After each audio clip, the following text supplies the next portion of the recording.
I'm Chloe Davis, and I am a pastry chef in Russellville, Arkansas, and I own Chloe's Bakery. How long have you been doing Chloe's Bakery now? Probably about 2 years, a little over 2 years, at our storefront. But I started working from home, and I did that for a year before we opened the storefront. Yeah, okay, so I want to talk about the business. I also want to start with like working from home because I find these just laws really interesting in Arkansas about like cooking from your house. Yes. You have to get I think it's called a cottage bakery permit, to be able to sell stuff from your home. Well, I feel like you can probably sell almost anything. I think the only thing you couldn't sell was stuff that had to be refrigerated. So like cream cheese items. So we weren't allowed to sell cheesecakes or like red velvet cupcakes with cream cheese frosting, but anything with buttercream or like cookies, you were good. So Did you ever have someone come into your house and like looking at things and making sure? we Like, did the health not, no. I feel like the permit was pretty easy to get, and they never really checked up on you after. So, which I feel like they should. But no, we never had anyone come check after you get the permit. I mean, I think it's only if maybe somebody files something against you and they have to come check up, But no, we were pretty good. No one had to check up on us. So, When you started from the house, did you already go to, is that UAPTC? oh yes, Yeah. yes. So, I started at UAPTC in 2019. No, 2018. I graduated in 2018. So I started there in 2018, and I was supposed to go for 2 years because you can get a baking and associate's degree for 2 years, or you can get the culinary side and go for 4. But I did not want to do culinary. So I just went for 2 years, and I graduated early. And that was really fun. I really enjoyed those classes. I would honestly go back and do them again. I feel like they would let me because I feel like there's a lot more I can learn. But so I did that for 2 years. I graduated early because I had credits that transferred. And then after that, I studied abroad and in London, England. And I went to Le Cordon Bleu for 3 months. And the Le Cordon Bleu was, it was a 3-month program. And it was, what did it call it? It was a diploma of culinary management is what that was. Where's that? Is that in England? Yes, it's in London, England, like Okay. in the city. And when did you know you wanted to start your own bakery and not work at one? I feel like I've always kind of had that idea. I don't mind working under other people, but I've always had that idea in my head where I'm like, it'd be really cool to own a bakery one day. Even when we were younger, I remember us talking about it in like 5th grade, I'm pretty sure. It'd be like, yeah, that would be cool. Like me and my best friend, we were like, we should start one together. So yeah, I feel like it's always been there kind of in the back of my mind, but it never really became a reality until I guess a couple years ago. So Yeah. Is it easier, harder than you thought? definitely harder than I thought. Yeah, a lot of work, but What's been the hardest part of owning a bakery or just a business in general so far? see, I enjoy what I do, but I feel like the hardest part would be pretty much working like 24/7. I feel like I don't have a lot of free time to do, I don't know, fun activities, So even for like holidays and stuff, it's so hard to plan family get-togethers because I'm like, oh, sorry, I'm working, Mm-hmm. And anybody when they're like, oh, what are you doing this weekend? I'm like, probably working. Yeah. So I feel like that's the hardest thing. It's just trying to find free time to do other stuff other than bake all day, but it's okay.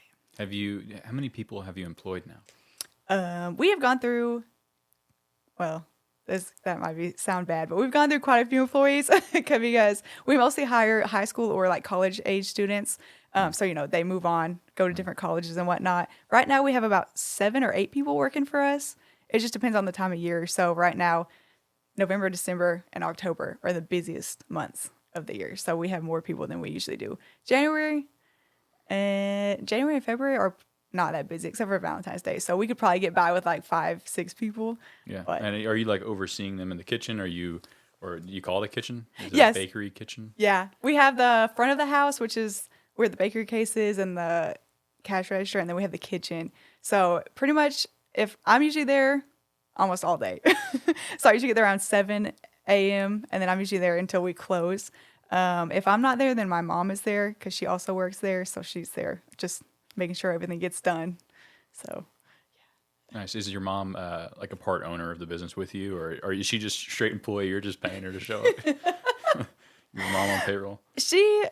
I would say I would be the full owner, but she definitely helps me with the business side of things like taxes and, all the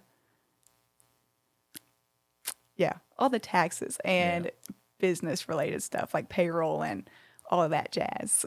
Is there a history of like entrepreneurship in your family at all? Or Yes, there is. My mom she actually owned her own business as well. She started off as a hairdresser and then she became a designer.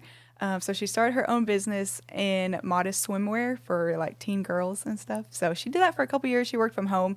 She also had she worked from home like I did. And she did that for, I think, the whole time we grew up, because she was a stay-at-home mom while we grew up. And I remember waking up in the morning, I could hear her sewing like all through the night. So, but yeah, she did that for a while. And now she's helping me. So it's awesome. It's awesome to have like someone, like a parent who's gone through kind of what you're going through in a way, the business end, and be able to carry that on with you. Yeah. That's why I'm glad she's helping me, because she understands all the like business part of it, the government part where you have to pay taxes and make sure everything gets done the right way, So since she's already gone through it, it's easier for me to understand since she's helping. So yeah. A lot of our listeners, they're other business owners, like entrepreneurs, young people just like us. How do you take a business like yours, like a bakery, and market it? Like when on your first day, how did the first customer know about you? That was a stranger, let's just say. I was gonna say, my very first customer was my uncle. I think he camped outside for like hours before we opened. But word of mouth was basically our biggest one. We do have Facebook, so I think word of mouth and Facebook is our biggest like media outlets. My grandparents are the biggest supporters. They literally tell everyone about me. My grandparents and people from my church. I probably have the whole Clarksville school that knows about me just from my Sunday school teacher. I think he tells everyone about me. And then we also advertise on Facebook, and we have done stuff in the local newspaper as well, because you can like buy ads and whatnot. And then we've also recently gotten into just like the local events. So have you heard about Mistletoe Market? No, Mistletoe Market. It's at the Boys and Girls Club every year, and it's the first weekend of November. So it's kind of like a fundraiser, but you can rent a booth and just sell stuff for like the fundraiser. So we've done that. This is our second year doing that. And I feel like doing local events also helps getting your name out, because when we first did it, nobody knew about us. I did it when I was working from home. So that kind of got my name out before I actually opened. And now we're doing it again. More people know about us, but I feel like we still have a lot of people coming and being like, oh, I didn't know y'all are here. And we're like, yeah, we've been here for 2 years. Did you ever try the like farmer's market at all? I had thought about it, but I have not done it. No, I thought about it when I was doing it from home, but I just never did it. What about do you like ever make bread, like just straight like sourdough or something? Yes. Yeah. Do you ever sell that on like the community market? Have you heard of that?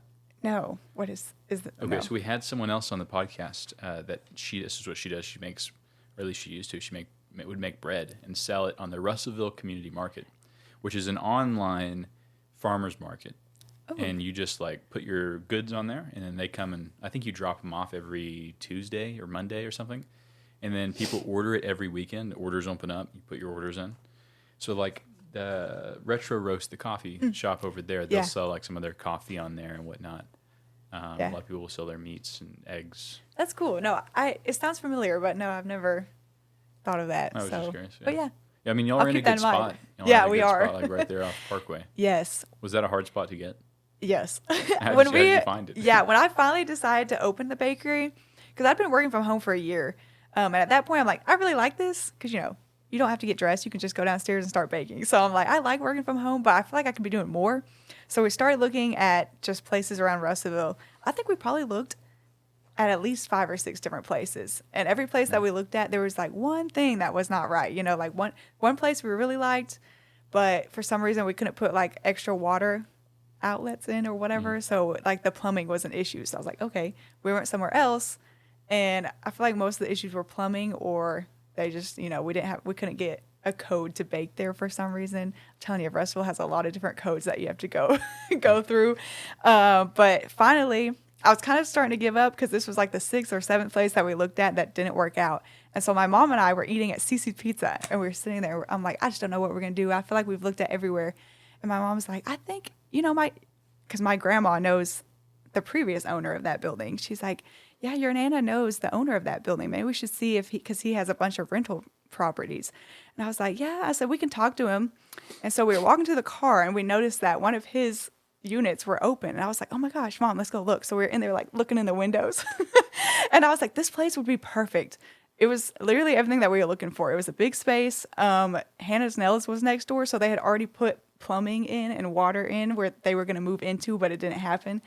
So basically everything was perfect. And so we got a hold of him and everything worked out. I was like, oh my gosh, I can't believe I was so close to giving up. And it was right next door when we were talking about it. So yeah, it kind of worked out for the best. We were in a really good location. So Yeah, it's funny how that works out. And are y'all on the same strip as like Sports Clips, or is that the one over? yes. So it's Hannah's Nails, us, Sport Clips, Leaning Willow, and then just like I bet you get a bunch of customers just from those other places Yeah, as we they're do. walking by. Yeah. Like, oh, yeah. I think that's the first time I heard about you was my mom that told me. Or she didn't tell me. She brought some stuff Yeah. a couple of years ago, I feel like, or maybe a year ago or something. And then, I think I got my hair cut there at Sports Clips once and walked in for the first time. Yeah. So it's a good spot for sure. Yes, it is. We have a lot of like wives that come in while they're waiting for their husbands to get their hair cut, or, women come in waiting to get their nails done. Yeah. Is like the walk-ins, is that your main source of business, or do you try to focus on like custom cakes at all? Yeah, there's a gnat problem in the studio. Yes. So when I worked from home, I only did custom orders. So that was like my main source of income. Now I would say that our walk-in orders are probably 70% of our income, and we do custom orders still too, but we get a lot of walk-in orders. I'd say, because somebody was asking me about it the other day, we sell like cupcakes, pies, cookies, like different bars and brownies and whatnot. We probably sell at least 100 cookies a day. Like we're like constantly making cookies all day. So yeah, we get a lot of walk-in orders, especially around this time of year, because we also have people coming in looking for gifts and like Christmas stuff, And then we also do the custom order side. So I do weddings, birthdays. I always tell people, because people always ask us like, what do you do for custom orders? I'm like, anything that you could celebrate, we can make a cake for. So I've done weddings, birthdays, anniversaries. I did like a birthday for someone's dog one time. So it was like, yeah. You ever do anything crazy like cake? Remember that show Cake Boss? Yeah. Can you do stuff like that? Oh my gosh. Yeah. I feel like I could. It'd be a challenge. I've done somewhat sculpted cakes before. Like I did this really 3D fish cake one time for a wedding. That was one of my favorite ones. I did this ET cake one time. That took me forever. So yeah, I could do like sculpted cakes. They're just, I don't really love doing them, but So what do you want to do more of? Is it just the walk-ins, or do you have like this particular kind of thing you like to make? Yeah. I used to say I wanted to do more weddings, and now we're like slammed with weddings. And I love weddings. Like it's one of my favorite things to do. We probably have 2 weddings every weekend until December now. But now I kind of want to start working more on like French pastries, like croissants, danishes, stuff like that, because I can do them. Like I was trained to do them. I just don't really have time. Like I haven't had time to do them. So I kind of want to take a break on some of my custom cakes and just start doing more patisserie style things, because I feel like that's one thing that Russellville doesn't have is like homemade croissants. And I mean, other people have croissants, but like real authentic croissants. I don't know if I've ever had an authentic croissant. Oh. Like what's the tell of a good thing? Like, I get the croissants from Walmart occasionally, and they're like, have you ever had them? Yeah. So you know what they taste I'm not like. picky. I like them, but yeah. So like how is a real croissant? I feel like better? compared to the Walmart ones, the Walmart ones are good, but to me they have the texture of just bread. So like actual croissants should be flaky and like crunchy, but still soft on the middle. You get me? So like it's technically the style of dough that it is. So like, yeah. I kind of see like someone was telling me about this the other day. He said he called it a confectionery. Is that what you are? Confectionery? Yeah. He's like, they try, a good confectionery makes bread that's really light, like air. Yes. And I guess I've never had a croissant like that. But yeah, the ones, I'm telling you, when I lived in London, oh my gosh, I ate croissants all the time. Like every day I'd be eating like 2 or 3 a day. So yes, they'd just be, crunchy, crispy, but light on the inside. And like the Walmart ones are good, but I don't know. To me, they have the same texture as like a roll or something. And I'm like, I don't think they should be this texture though, So I feel like there's ways to cheat croissants too. There's other recipes that you could use, but yeah. So I've been wanting to do some videos recently, and I just had an idea as you're talking. Maybe you're interested, maybe you're not. But I really want to do a video with a business where I try to compete with the business in a sense. Like, okay, say a cake. Yeah. Like, I try to bake a cake, which I'm horrible at. Like, that's kind of the point, because this would be like an entertaining video, I think, where I try to bake a cake, and then we compare it against like a legit thing. I think that would be fun. And then, yeah, maybe we should talk about that later, because I could how do you bake a cake though? I guess you put something in the oven, right? Yeah. How do you start from scratch? Like, how would you bake a cake? Okay, well, What's your process? I can tell you. Cheat here and take some notes. Oh yeah, take notes. So Cake. depends on the type of cake you make. Our chocolate cake is the easiest one because basically the chocolate, you mix the dry ingredients together, which would be flour, sugar, cocoa powder, baking soda, salt. You'd mix all the dry ingredients together, and then you mix all the wet ingredients together separately. So that would be like eggs, vanilla, buttermilk. What else do we use for that? Vegetable oil. And then I love doing our chocolate cake. It takes like 5 minutes max. And then you mix it all together, and then you add boiling water to make it fluffy, and then you bake it. So the chocolate one is so easy. What do you mean make it fluffy? Because you add the boiling water Yes. and it just, So what does it do to it? The boiling water actually activates the baking soda. So this is why this dough is different than our vanilla. Our vanilla dough is like really thick. The cake batter is thick. The chocolate is really thin. It's almost like watery. So adding the boiling water activates the baking soda so that the batter is watery, but it also has air bubbles in it. So you can tell that the baking soda is doing its job. So that the chocolate you have to bake immediately because the baking soda is already working. Like as soon as you put it in the bowl. The vanilla cake is different. Because the vanilla cake has a process. All cakes have a different way of making them, I feel like. They're all similar, but different in their own way. So the vanilla, you start off with like beating the butter and the sugar together until it's like really fluffy. And then you'll add the eggs and beat that for longer. So then that gets really fluffy. And then you add all the dry ingredients and add the milk last. And the baking soda actually activates once you put it in the oven. So once you start baking it, it starts rising. But, it just depends. Okay. Well, I think I've got everything I need to... Depends on to what make a chocolate kind cake you want to make. The chocolate cake would be the easiest. Yeah. I feel like it's hard to mess up. Or, yeah, it's easy to do. Easy to do. What's the hardest thing to bake? Macarons. Okay. Yeah. I'm trying to think of what those look like. Those are like little baby croissants? They're like the little... I can show you a picture. Yeah. They're the little cookies, the meringue cookies with the icing in the middle of them. Oh, yeah. I know what you're talking about. People get them mixed up with macaroons, which is something different. Macaroons are little coconut cookies, and not a lot of people know that.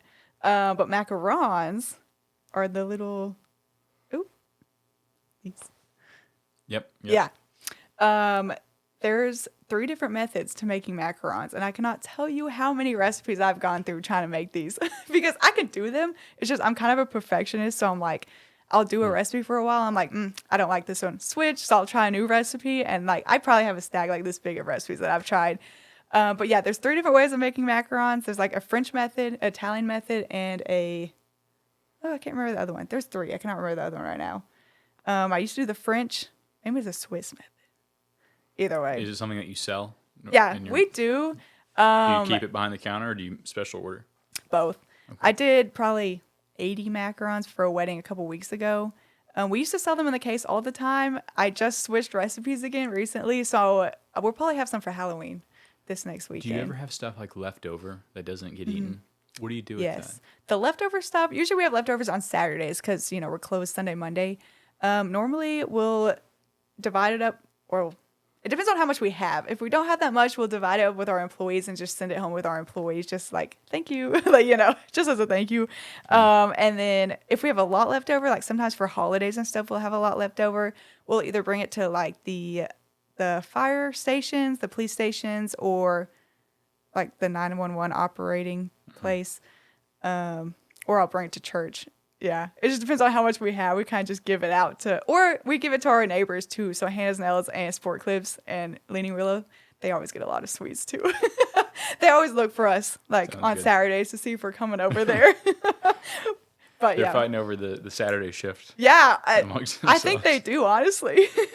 Nice. We don't have to announce ourselves anymore. As soon as we open the door, they're like, oh my gosh, yes. They're like looking for us. So. And did you go to Russellville High School? Yes, I did. And what year did you graduate? I graduated in 2018. Okay. Now, were there any other people that you went to school with that have started their own businesses that you know of? So he had a pretty big class. You know Tito, right? Yes. So he went to Russellville, I think. Did he graduate with me? I was I going to bring him up, but I can't remember if he was I think in he my... might have, yeah. Or he was a year or two close to you, yeah. He did. And actually, when I first opened, I think it was around the same time that he first opened. So he would always call us, or we'd call each other and be like, hey, I'll switch you like 2 tacos for a cupcake. So we would always be calling each other, just doing like swaps for food. I miss that. That was fun. But I don't think anyone else has started their own business. Not that I know of. Sorry if I'm missing someone. There probably is. I mean, yeah, he had said there was, because I asked him the same question because I wanted to know, and he said there was a guy that started River Valley Mercantile. I don't know who that is though. Yeah, me neither. Do you know Cece Melise? Maybe. Cecilia? She went to Russellville. Yeah, sounds familiar. So she was actually the person I mentioned earlier that sells bread. Oh, so yeah. She's selling bread online. Yes. Which is an interesting thing to do. But I don't know. I mean, it's always cool to say. I'm sure they're out there, but it's cool to find more young people that are starting businesses. Yeah. Because it's not something. I feel like most, just the standard route that has been programmed into us is go to college, which you can still do and start a business, but go to college and then get a job. Yeah. And I feel like I've thought about that, and I've heard that a lot in the past couple of years too, especially when I brought up, oh, hey, I'm going to start a business. Like, there was good and bad sides of what people were telling me. Like, my family was really excited. They were like, oh, yeah, go for it. Some of them, my dad was a little hesitant, but, people always have their own opinion. So I feel like some people were all for it. They were excited, and then other people were like, oh, you're just so young. Like, why don't you get married first, have kids first? And I'm like, no. Yeah. No. I feel like it does make it hard. So I got married, and then we had a kid, and then I started a business. So it probably made it a little more challenging. Yeah. But thankfully, my wife was like super supportive. Yeah. So that makes it easier. And it was good because when I started a business, I had to invest some money into it, right? Yeah. To get it going, and it was actually, I think it was mostly my wife's money because she had come into the marriage with some money. Yeah. I didn't have as much, and it worked out. Yes. Though. I think I opened at the perfect time because my grandparents had actually started a savings account for me, or for me and my sister when we were born. So for like 18 years, they had been putting money in it. And I actually only used half of what was in my account to go to college just because it made interest. So I only used half of it, and then the other half I used to open the bakery. So I didn't have to take out any loans or anything. Wow. So I think it worked out pretty good. We're doing good. So Well, congratulations. Thank you. So as far as Russellville goes, how has it been to operate a business in Russellville? The good, the bad, the ugly. Talk about whatever you want. Yeah. No one's feelings will get hurt. I'm not. Maybe the mayor's watching this. I doubt it. Maybe he'll get. Do you know the mayor? Yes. Like, I know of him. I don't think I've ever talked to him, but yeah. I'll have him on here one day, but yeah. So what's it like? I really like it. I think because when I was first trying to think of where I wanted to open my business at, my husband was like, you should do it in Conway. And I'm like, I like Conway, but I feel like it's bigger than Russellville is. Maybe that's just to me. It seems, yeah. And so I was like, I kind of like the size of Russellville. It's small, but not too small. And I already knew people here. So I feel like I had a really good base starting out. I already had people that supported me. So I already had customers that were, excited for me. The only bad thing was I feel like there's a lot of hoops that you have to jump through to open a business in Russellville. I feel like they're all like, oh yeah, support small businesses and whatnot. But then it took us forever to get all of our permits and everything to open. But yeah, it was fine. I think you got to do that anywhere. But yeah, I have heard people struggle. I know a business owner who wanted to put gravel on his parking lot, parking lot, and the city made him. I won't say who it is, but the city made him spend a significant amount of money to put a fence so nobody could see it. Yeah. So he just was out all this money. Yeah. But luckily, I don't think you've had that problem because you're in a strip and it's a bit different. You don't own your building; you're leasing it, right? Yes, so, that's correct. You don't have to worry about that. But for the most part, it's fine. Most of it may just because I was young and I didn't understand most of it when we were starting out. But I feel like, yeah. If you had to start over today, maybe this is helpful for that one young person who's listening who's about to get started. What would you change? Yeah, did you give advice to your former self a few years Yeah. ago? I don't know if I would change anything. I mean, the only thing I would change would be like be more picky about who I hired when I first opened, because I feel like I didn't really know who to look for, so I kind of just hired anybody. So we went through like a rough patch for a year about just bad employees, and then me not really knowing how to deal with employees because most of our employees are the same age as me. So it was kind of like that weird dynamic where they wanted to be friends, but we weren't friends because I'm your boss. But like I'm not, like we could be friends, but not at work. You get me? Yeah. So I feel like part of that would just be like being more picky and stand up, I guess. Be more of a boss to some of the employees when we first started. But yeah, other than that, I don't think I would change anything. I would definitely tell myself to take more vacation time though, not work so hard straight off the bat. Everybody told me that I would burn myself out if I worked too hard, which I'm not saying I have burned myself out, but I'm getting a little tired. So I would definitely tell myself to take more vacations, take more time for myself, just on the weekends, not try to do everything myself. Because I feel like that's a big thing too. Like you take pride in your own business, but you don't have to do it all yourself. Like you can trust other people to help you accomplish your goals, And I feel like when I first started, I was like, no, I got to do it all. Like I don't need your help. I got it, But I guess now, especially since you've got better people in there, Yeah. you can start to trust them more. yes. Did you ever make the mistake? Maybe it's not a mistake for you, but have you ever hired a friend? Yes. Was it a mistake? I'm trying to think. Well, my best friend worked with me when we first opened, and then my sister also works with me. I have a twin, so we're pretty much best friends too. But I don't think it was a mistake because I enjoy. If you're watching this, I know y'all are gonna watch this. I enjoy working with both of y'all, and it was fun. I just feel like it was also one of those things where like they were happy to help, but I don't want to feel like I have to tell them I don't want to tell them what to do because we're friends, so I don't want to boss you around. But I need to tell you what to do. So it's kind of one of those weird dynamic things, like I said, where especially when my sister works, I'm like, I don't want to tell you what to do, but can you go do this, please? And she's like, oh, yeah. So there's definitely been some fights between the three of us, I feel like, when we were all working, but. Or are they still working for you? No, my one best friend, she moved, so she doesn't live here anymore. And then my sister, she also moved. Well, she's in college, so she lives in Savannah, Georgia now. So they're both somewhere else now. But I hired my best friend once. I had to fire him, but we're still best friends, so it's all good. No, thankfully I never had to fire anyone. Well, I never had to fire them. There was other people we had to let go. But yes, I enjoy work. It was, basically back to the dynamic thing. I enjoy working with people I get along with and that I'm friends with, but I also don't like telling people what to do if I'm friends with them, So it's like one of those weird things where I'm like, okay, I got to be a boss, but I'm not meaning to be bossy, But yeah. Yeah. So, Chloe, here's what I'd like to ask you. Like, why, sort of like, frame this as you're trying to advertise yourself to your potential customer, right? Why pick Chloe's Bakery? Well. What's why not go to the Walmart? Well, Walmart. Well, not just Walmart. Well, we are 100% made from scratch bakery. So everything that we make is made with no box mixes, no pre-mixed stuff. We are flour, sugar, eggs, everything from scratch. I feel like that already puts us up there, which it does make us a little bit more expensive, but it also makes it better because, from scratch cake is definitely better than box cake, and basically with anything. But yeah, that would be the first thing. Made from scratch. It's better. Not healthier, but better. Is it?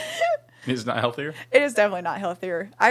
People always ask if we have like the calorie count for our stuff, and I'm like, you don't want to know. Well, don't they put like preservatives in that other stuff? Oh yeah, they do. So it's healthier in that way, I guess right? in preservatives, yeah. Because Walmart it may not be less calories, but yeah, definitely less bad preservatives. And they like a lot of the Walmart stuff uses. Oh my gosh, this gnat is attacking me. Sorry. A lot of the Walmart stuff uses Crisco and stuff, like fake butter too. I think we also it also puts us on top because we only use real butter. We don't use Crisco for anything. I do not like Crisco, so we don't use that for anything. So we use butter for everything. And I'm trying to think. We are a women-owned business. I feel like some people look at that or they care about that, which I mean I care about that, but anyway. But yeah, we're a women-owned and operated business. So I feel like we're kind of the minority sometimes, but I don't know. Definitely. Yeah. I'm trying to think what else. Yeah. Well, that's good. That's good. Yeah, and for everyone listening, I encourage you to go check it out. It's right there. And go get your hair cut and get some cookies in the same day. Or get your nails done next door. And do all that good stuff. And yeah, I guess if anyone needs custom cake, they need to go to you too. Yeah. Anything else that you want to talk about today? Oh, let's see. I don't know. This is your first podcast, right? Yeah, it is. Yeah, so this is fun. Anything else out there you want to put into the world? Let's see. Anyone, if you are interested in like baking or pastry or even culinary, I think it's definitely worth looking into some culinary schools, because I have so many people tell me like, yeah, I'm interested in baking, but like, I don't know, I may just like teach myself. And I'm like, that's fine. You could teach yourself, but I feel like you learn so much more by going to like a school, and that's, you always do. But, yeah, I have one of my employees I've been talking to about attending Pulaski Tech, and I'm like, oh, I loved it. So I've been telling her all about the classes that I took, because at Pulaski Tech, they have the classes for specific subjects. So they have like a whole class about bread or a whole class about cakes. Oh, but I absolutely loved it. So I would definitely go back and take some more classes to learn more stuff. I guess I can tell you about when I went to London, my class in London, because I told you I got the diploma in culinary management. So that's where my idea for the bakery actually got written down, like in writing. Oh, yeah. A whole, like, I should have brought it. Was that part of the class to like yes. plan out your business plan? Yes. So the whole class was basically designing a business from the ground up. So I think me and one other girl was the only one that had bakeries, though. Everybody else had restaurants that they were designing. So yeah, basically I think it was Tuesdays would be like the cooking class. So Tuesdays we would cook all day. And that was kind of a challenge because a lot of it was culinary stuff, and I don't do culinary. So like it was kind of like one of those chop things where they give you like the ingredients, like, okay, go make something. And I'm like, I have never even touched lamb before. I don't know how to cook lamb, I think there was only like 2 classes that we did baking. So, I mean, I did good on those 2 when we were baking, but cooking, I was like, oh no, I need help. So that was Tuesday. Wednesday, Thursday, and Friday, we had lecture classes. So they would just basically teach you, or they would lecture, I guess, about just the different things about running a business, like employees. They'd help you like about how to design a menu, the layout of your place. They would just talk about everything. And oh my gosh, there's so many gnats over here. I feel like they're multiplying as if we're in here longer. Oh, so yes. So then after, you had to write a essay in every subject that we did. And then all that went into your portfolio about your business. So I actually designed my layout, because you had to pick an actual building to do it on. I designed my layout on the Midtown Coffee building next to McDonald's.